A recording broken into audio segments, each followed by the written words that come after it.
आपण रोज बोलतो, पण आपल्या बोलण्यातून अनेकदा चुकीचे बोलले जाते. यामुळे समोरची व्यक्ती दुखावली जाते. यासाठी कसे बोलावे याचे मार्गदर्शन पुढील ओळीत केले आहे. तैसे साचा आणि मवाळ, मिटले आणि रसाळ, शब्द जैसे कळलोळ अमृताचे. या ओळीमध्ये श्री ज्ञानेश्वर महाराजांनी बोलण्याचे 4 नियम सांगितले आहेत. हे 4 गुण आपण जर आत्मसात केले तर आपले रोजचे होणारे बोलणे हे सुसंवादाच्या पातळीवरती जाईल. आपण रोज बोलतो, पण आपल्या बोलण्यातून अनेकदा चुकीचे बोलले जाते. यामुळे समोरची व्यक्ती दुखावली जाते. यासाठी कसे बोलावे याचे मार्गदर्शन या ओळीत केले आहे.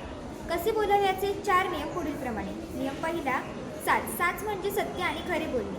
नियम दुसरा, मवाळ म्हणजे मृदू आणि शांत आवाजात बोलावे.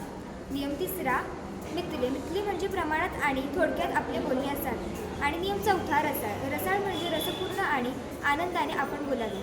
हे 4 गुण ज्याच्या बोलण्यात असतील त्याचे बोलणे हे